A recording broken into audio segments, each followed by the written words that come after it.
We're inviting today's online audience at this point. Welcome, we're glad you're here.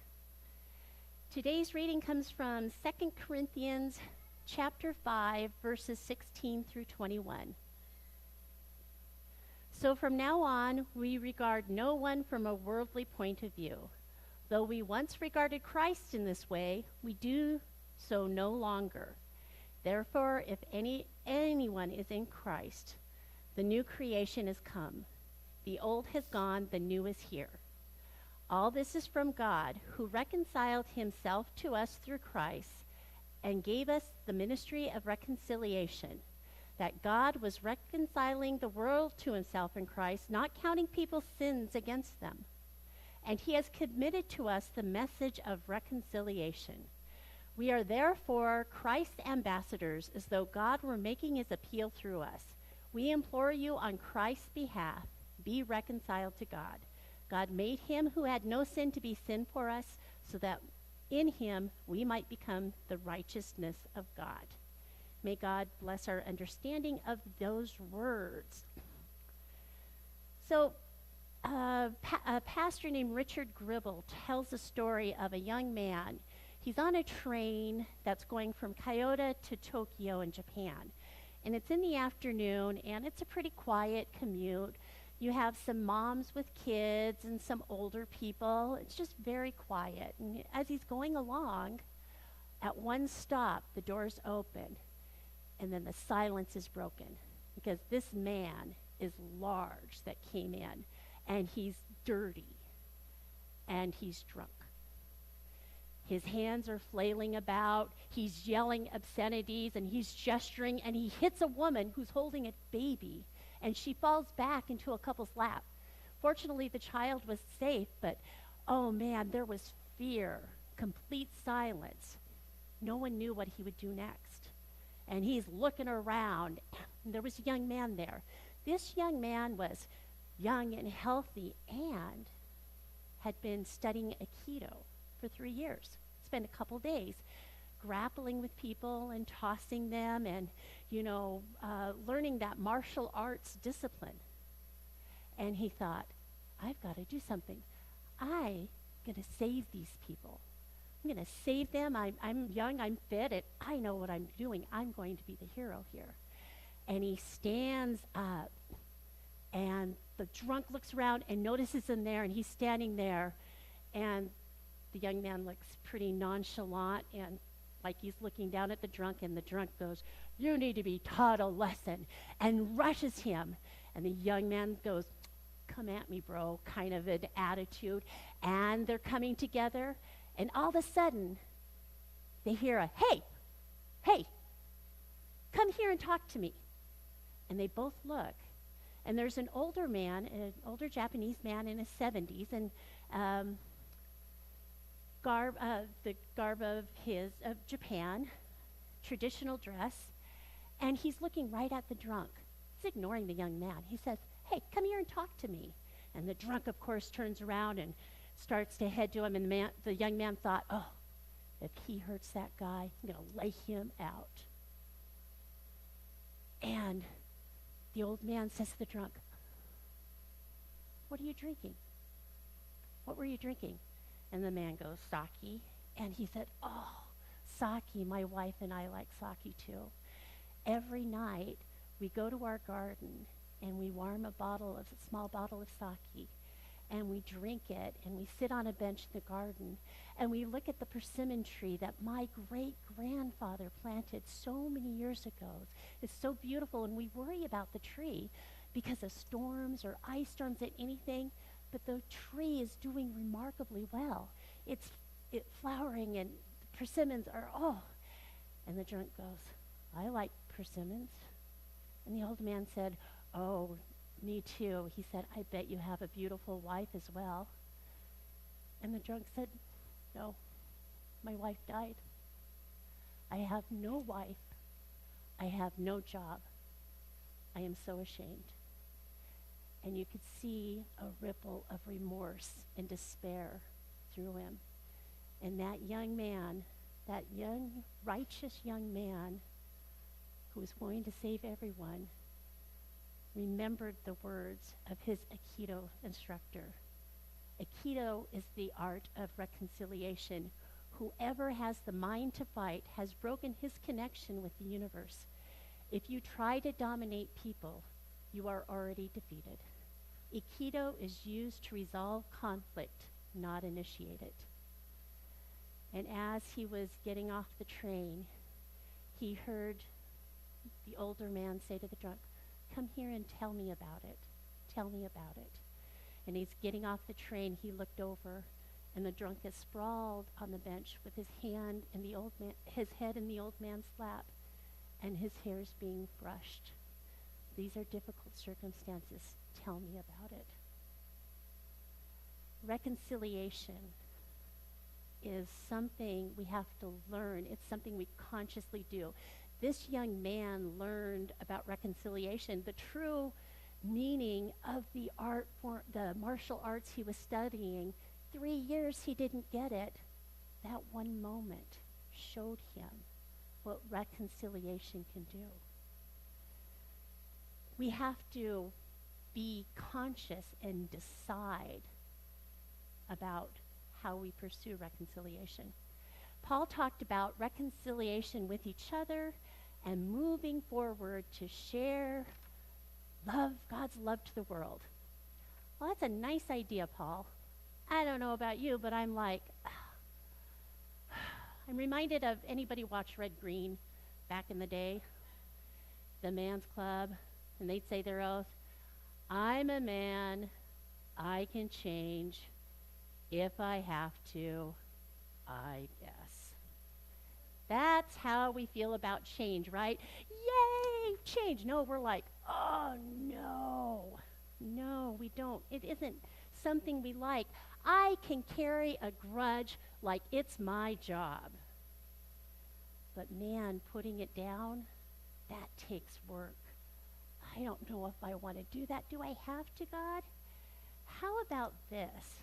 I think a lot of us want to get into that kind of a jacuzzi Jesus. Now, I'm taking this from Leonard Sweet, but I think he took it from someone else. But that jacuzzi Jesus, you know how when you get into a hot tub and all the bubbles and you feel so relaxed and so calm and oh, you feel so good.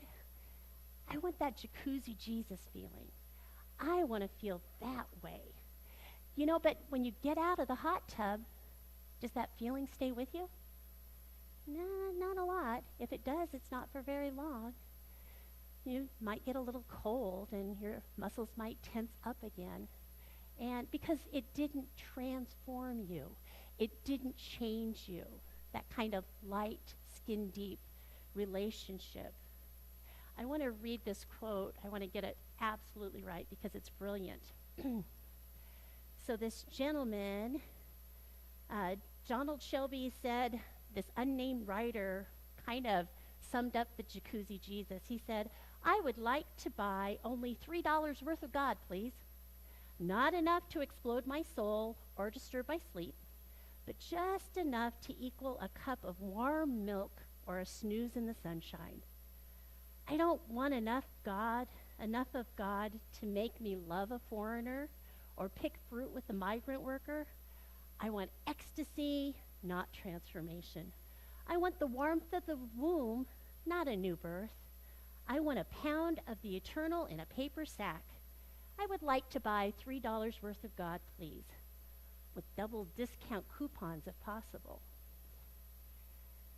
That is an easy God to love, right? It's an easy way to go about it, but Paul is reminding the people in Corinth, that's not what we're about. You have to be reconciled. That reconciliation will transform who you are. There is a book written by Max Lucado called You Are Special.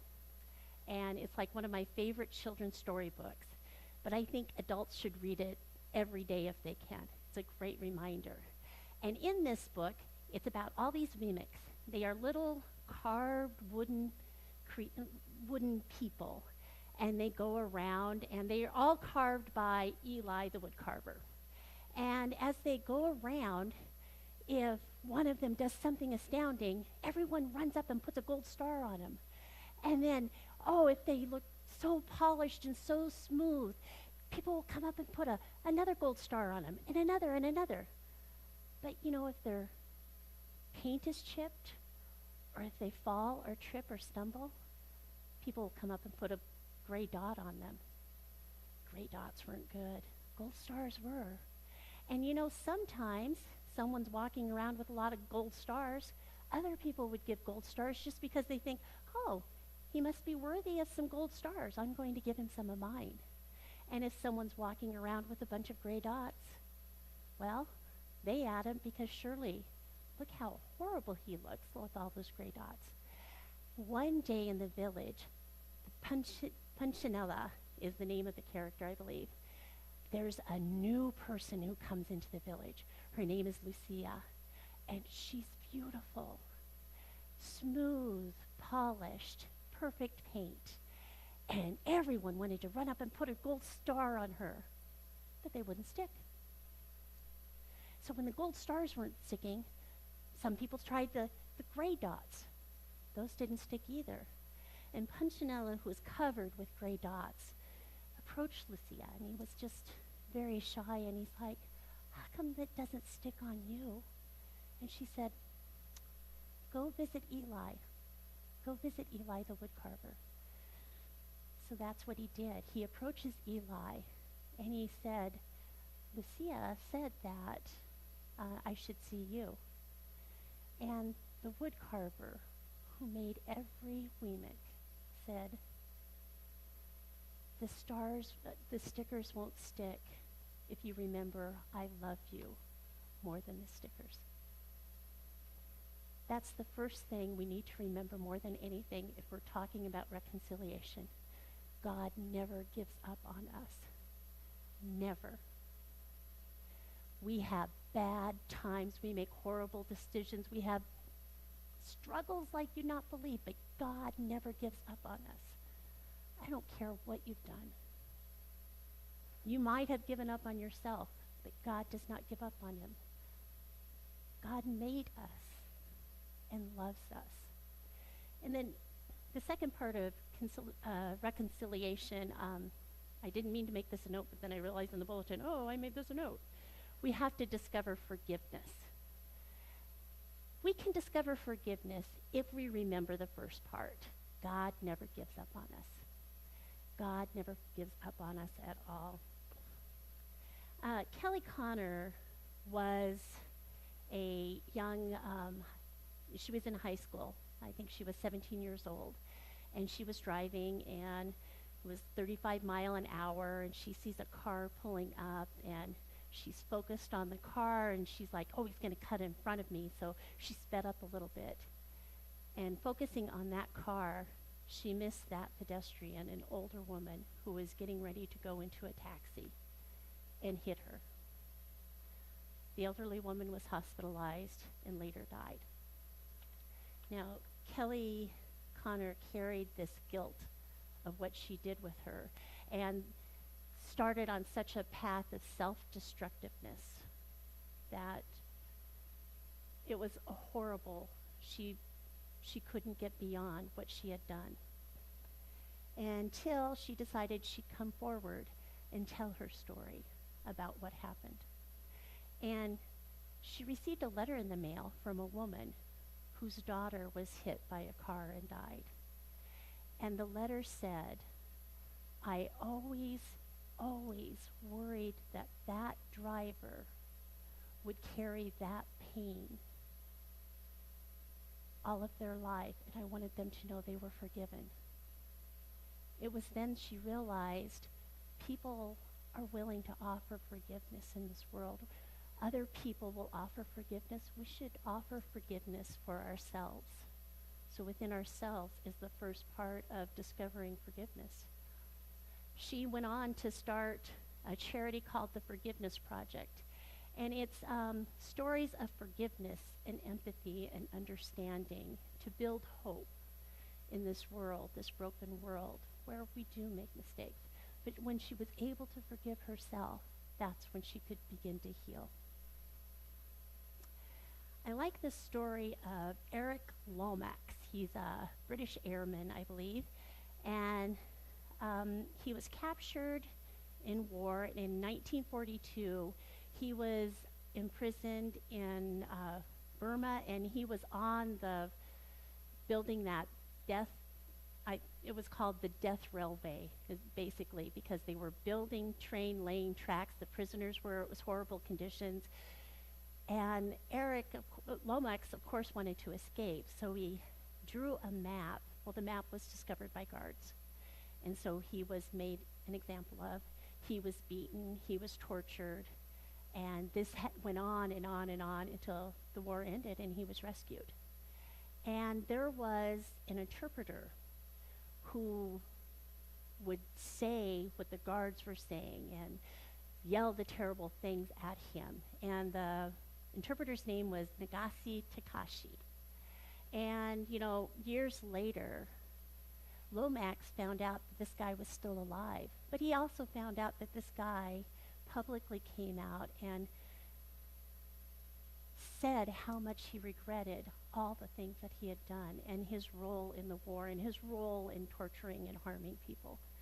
And Lomax reached out and they decided to meet in '93 on the bridge over the River Clyde. And boy, Lomax was ready to unload. Do you know how badly you hurt me? Do you know how awful it was? But when he met him face to face, he saw a man ravaged with pain and self-loathing. He saw a man of regret. And instead of tearing into him, he forgave him. So they became very close friends and communicated over the years until Takashi died. We have to discover forgiveness within others. That isn't an easy thing to do. It's a hard thing to do, and some